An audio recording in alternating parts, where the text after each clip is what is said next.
Tessa West, thank you for joining me today. Thank you so much for having me on. So you've got a new book coming up soon. Why don't we start there? Tell us a little bit about this new book that you've written. Yes, so I have a book coming out called Job Therapy, which is about understanding your relationship with your career and treating it as if it's any other type of relationship partner. We struggle with marriages, we struggle with relationships with our family and our parents and so forth. And the emotional roller coaster we're on, I've actually learned, is a lot like the one we are on at work. And so I'm just adopting a lot of kind of a relationship perspective and thinking about how you can become happier at work. That's fascinating. So is the idea the relationship to the job, like the idea of the job, or is it relationships at work? That's a great question. It's both. My first book, Jerks at Work, is really about relationships at work. And this one weaves in, a lot of this idea that who we work with and the bosses we have, the people we see every day kind of can turn our happiness on and off, our stress on and off. But at the end of the day, our career is like a relationship partner. And in the same way that we have ambivalent feelings about maybe a marriage is coming to an end, or we feel drifted apart, or we feel like this job, this career is a core part of our identity, but we sort of hate that about our job. These complex feelings, I think you can really think about your career as if it's its own relationship partner that you struggle with Mhm. day in and day out.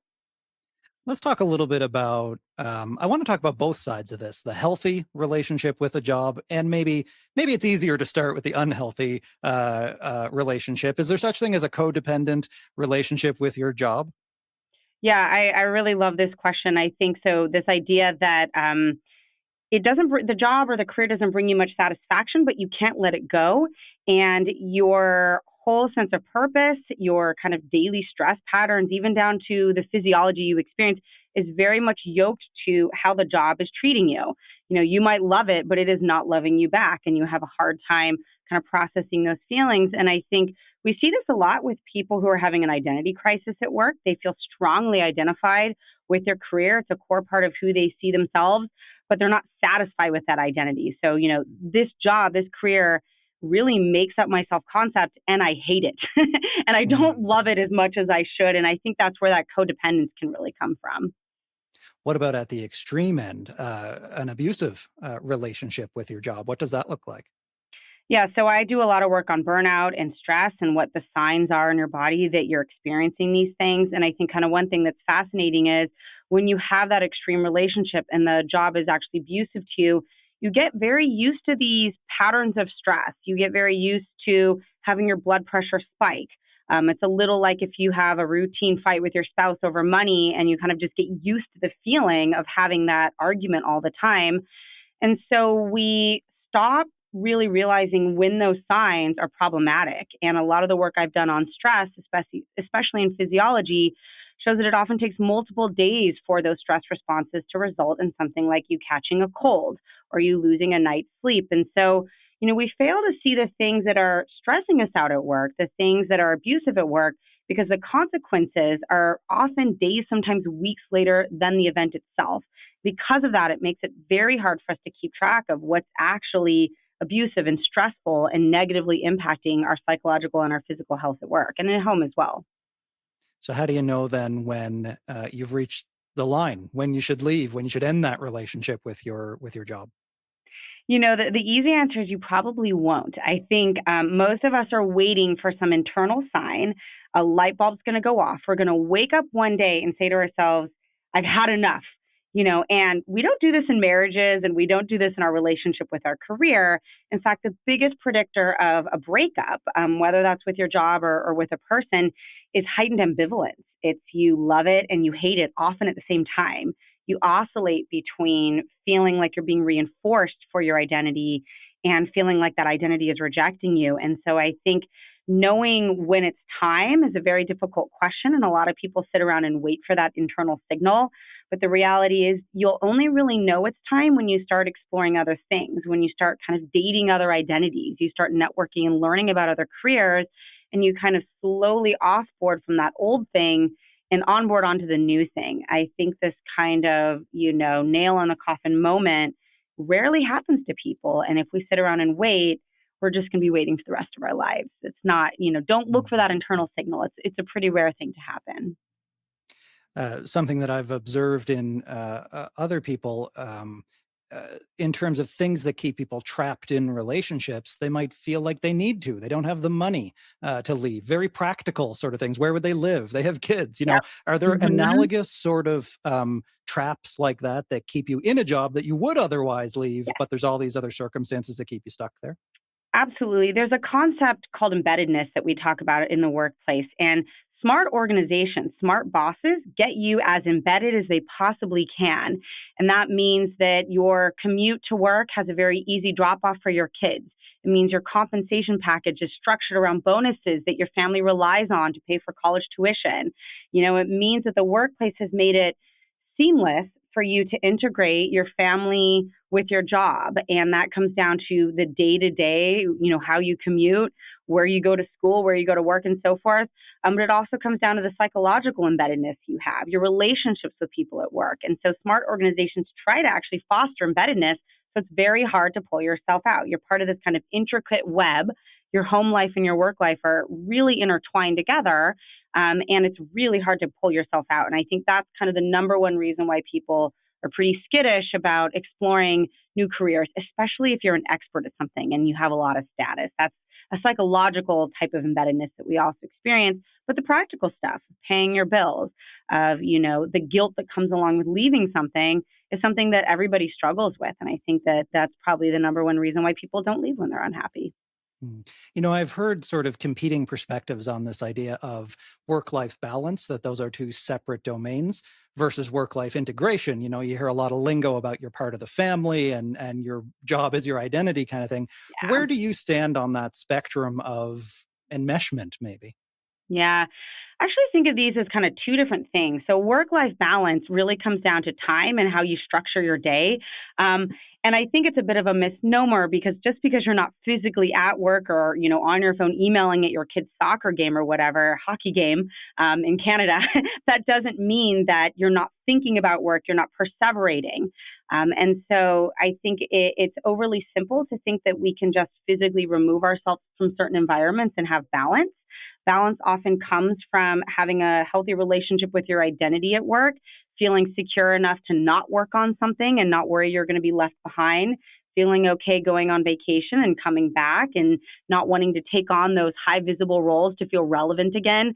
I think balance is a much more kind of complex issue than I think most people really talk about or think about. And I think when it comes to our identities, there are different ways of doing this. Some people love to feel like their identity with work is a core part of themselves, and other people think it's inappropriate and weird, and they are working in a culty environment that asks that of them. The key is to find fit. If you want to be all in at work and that is who you are as a human, you want to work for an organization that also values that. If you want some separation, you want to call what I call in my book a happy distancer, then you want an organization that's cool with that. It's more about finding sort of personally what fits for you so that enmeshment isn't kind of at odds with how you psychologically want your relationship to look like. I want to push on the limits, maybe, of the analogy a little bit. Can a job ever love you back in terms of a healthy relationship? Or is it just a matter of fiduciary duty? Like, is there a limit to it? Yeah, I think we ask a lot of our careers to satisfy a lot of our kind of self components. I like that you're pushing back on that. My friend Eli Finkel has a book called The All or Nothing Marriage, and he talks about how we ask too much of our spouses. They have to be our best friends. They also have to help our careers grow, and they need to be co parents and lovers and all these things. And that's just setting yourself up for failure. And I think when it comes to careers, that's also true a little bit that we are asking our careers to tell us that we're good people, that we're, good parents, that we are worthy, but also to give us a break when we want it. And that is asking a lot. So I think finding that balance and, finding multiple contingencies of self worth. This is something psychologists think about a lot. So if you fail at one thing, you can kind of check off that self esteem box in another way. It's important to have those things so that you just don't feel that kind of drop every time you fail or you're not, killing it in the workplace. Right. It reminds me of the idea of redundancy, that if something goes wrong at work and that's the only leg of your stool, then you have nothing else to Yeah, you're fall falling back apart. on. Yep. Yeah. Um, let's talk a little bit then about the remediation or the job therapy piece here. What does that look like if you find yourself in a maybe not a disastrous relationship with your job, but something that could use some work? What does that process of relationship counseling for your job look like? Yeah. I think, most of us, when we think we're unhappy, we immediately go to the structural stuff. I don't like my compensation. It's my office is too far away. I wanted hybrid. This is in person. And those kind of structural things. It's a little bit like blaming your marriage on having too small of a house. If only we had more bedrooms, we'd get along. I think the first step is to really dig deep psychologically into why you're miserable. And I would tell your listeners that this takes a lot of time. This isn't something you kind of do overnight. A lot of it is about collecting data on yourself, understanding your own stress patterns. What do you think is going to stress you out in the morning? What actually did at the end of the day?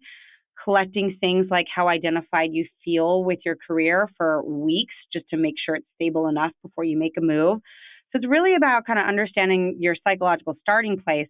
And then from there, you can kind of build out to figure out, okay, who should I network with to learn new things and those kind of more practical things. But stage one for each of the chapters in my book is really about kind of digging deep to figure out why you're unhappy. And a lot of that is moving past blaming the job or the career, assuming it's the one that's changed, and doing some self reflection to figure out how you might have changed, how your preferences have changed over time.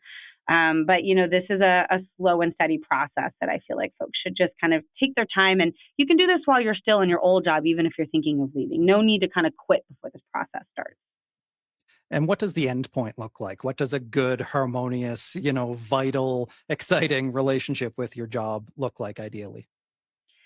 Yeah, I think you want a job where you're not feeling yourself experiencing a lot of emotional highs and lows. I think we underestimate the importance of stability in psychological well-being. You don't want a job that intermittently reinforces you.